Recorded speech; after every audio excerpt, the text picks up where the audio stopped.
don't always think of the right now prep. Think about the 5-10 year prep.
Hey y'all, welcome to Stivers Homestead. I'm Zach. And I'm Jen.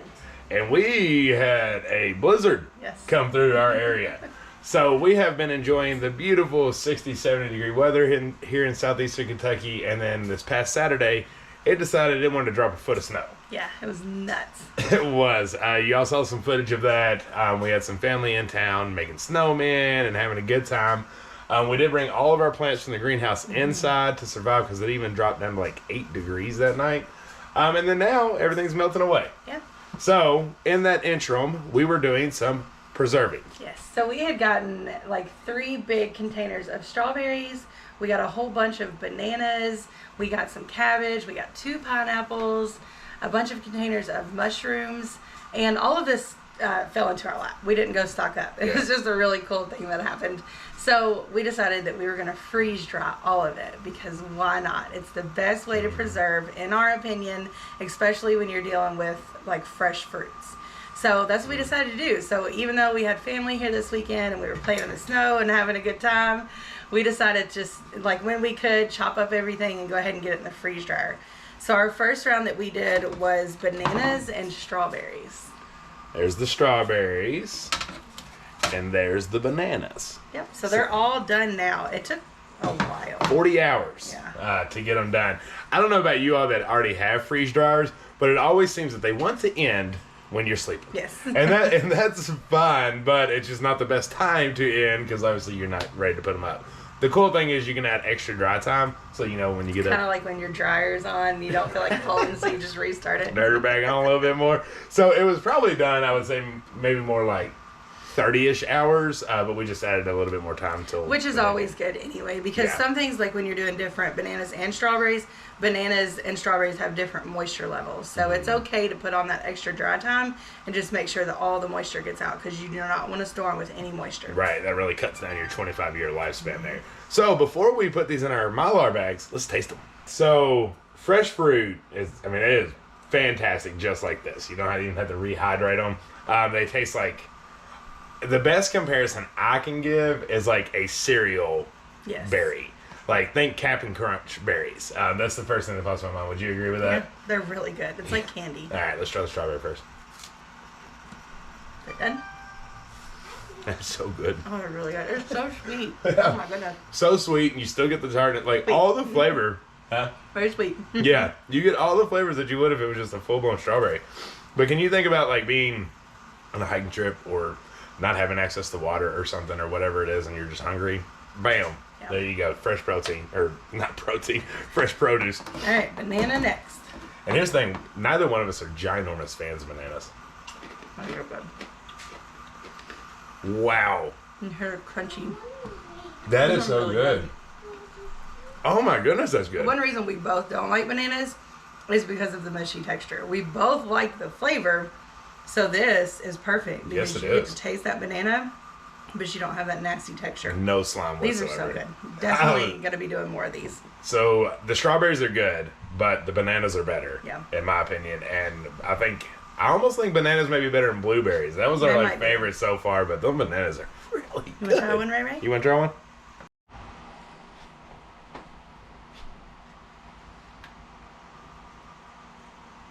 Is it good? Not bad?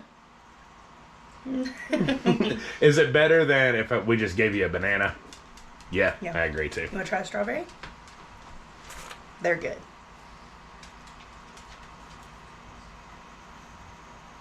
Which one you like better?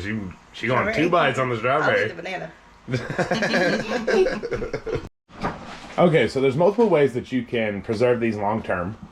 You can do mason jars, then vacuum seal them down, and you'll be pretty good there, just edging an oxygen absorber. The other way is Mylar bags. So for these, because this is not going to be so much of like grab it as a snack thing, we're going to do this for like more meals and maybe have them in the bags. Or if we do go on trips, we can have the actual bag instead of a mason jar. So we're doing Mylar bags for these. So for the Harvest Right ones, it's pretty cool. It gives you the contents and you can put the date on there. And now we'll put an oxygen absorber and then we'll seal it down.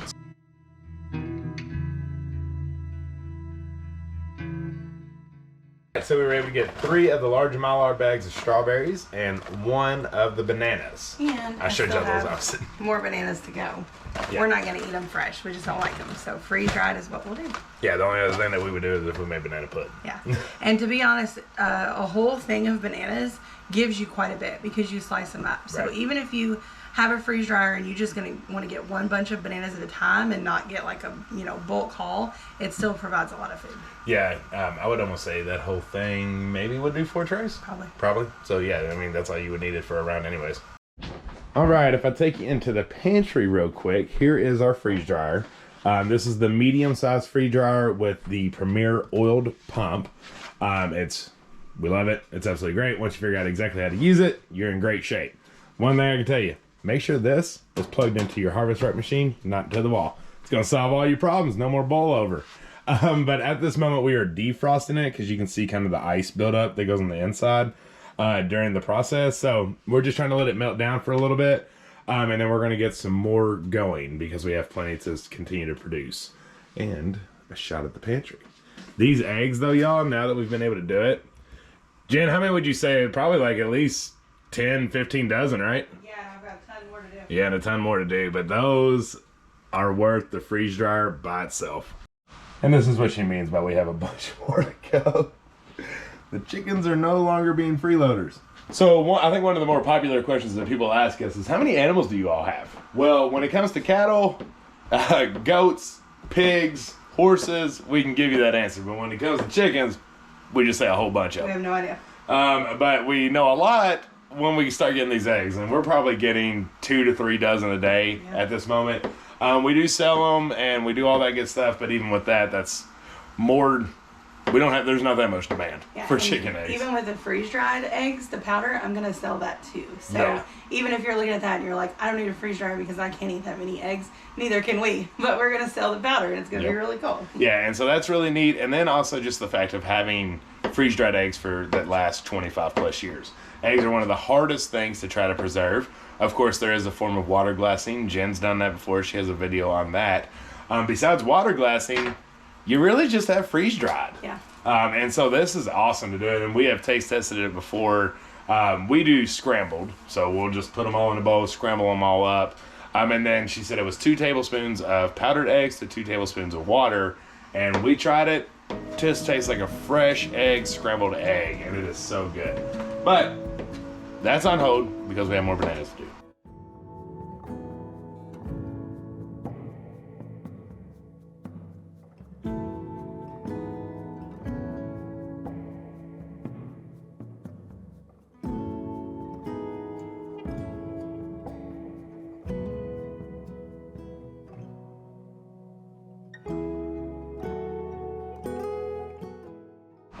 Okay, so we got the 2 pineapples cut up. We got the rest of the bananas cut up.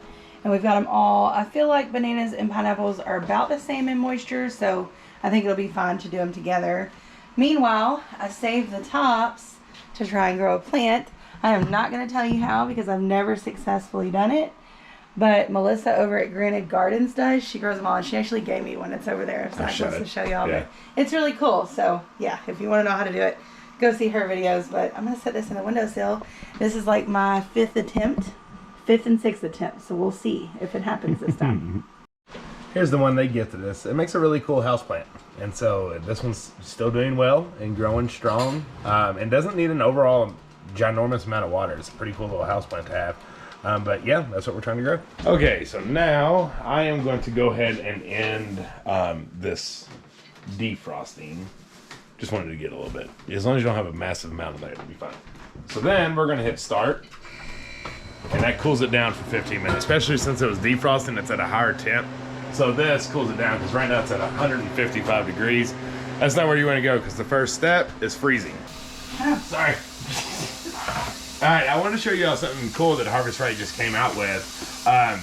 We don't have a giant overshoot from them at the moment because our freezers are completely full and we're not able to like pre-freeze. However, these are lids that you can put on your trays now. So that helps for two things, primarily with pre-freezing, but you can put these in your freezer so they don't spill, and now they can sit directly on top of each other, where they couldn't beforehand because you didn't have anything that was preventing the gap. So you like had to alternate how you were putting them.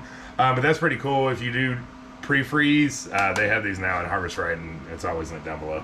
So while we wait on the freeze dryer to cool down after its defrost that it had, we wanted to take a second and talk to you all a little bit more about why to freeze dry and why you should be doing this.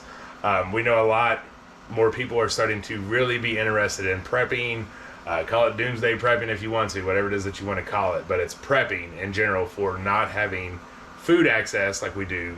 Well, I wouldn't even say right now, but with inflation and then also with the shelves just being empty, this is an incredibly great source for you to really strongly consider. And in our humble opinion, we would purchase a freeze dryer over going to buy a bunch of food. Yes. Because we don't feel that that is a sustainable way for you to actually be prepared if you couldn't access food.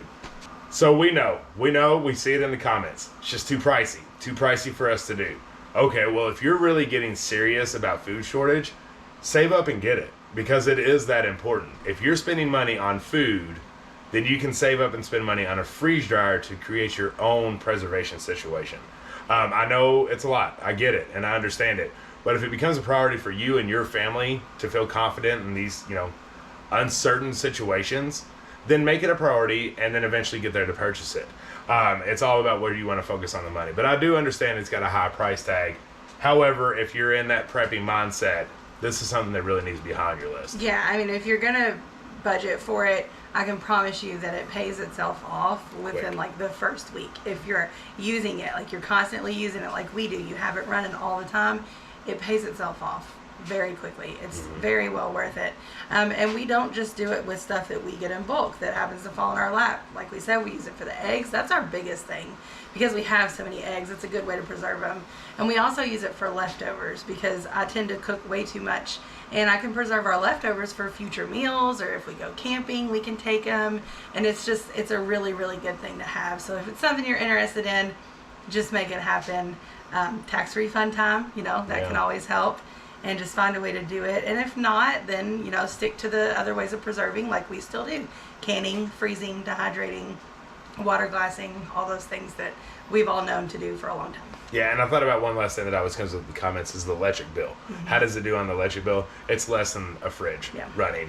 You are not going to see it. You don't see the increase, I guess is what I'm trying to say. And we run it all the time. Yeah. Y'all know that we're not ones that come on here all the time and try to get you to purchase things, or with our affiliate links, we only tell you about what we truly love, and that's like not even a handful of items. Yeah. This is really like our third company, Greenstock, Hall's Tools, Freeze Dryers. Yeah. So you can't just, don't look at it and say, oh, well, they just want us to purchase for an affiliate. This is for the people who are constantly commenting, asking, what is that? How can I get one? How can I use that? Teach us, show us. Is it worth it? How much does it cost on the electric bill? This is for those people that are genuinely interested, not for the people who are on a tight income and can't afford to go out and purchase it. But if it's something you're interested in, it pays off. Yeah, absolutely, and I can't stress that enough. Like this is one that you really need to focus on and get. Like I said, the shelves are empty. There's videos flying all over the place on YouTube of showing people's Walmarts and grocery stores. There's all kinds of prepping videos that are starting to just blow up on YouTube. And as good as that stuff is to be prepared, don't just go buy a bunch of food. Figure out a way to actually be sustainable. How does that go? Because what if we get through this year, right? Like, what if you make it through and then 5 years down the road, here we are again, inflation, shelves being empty.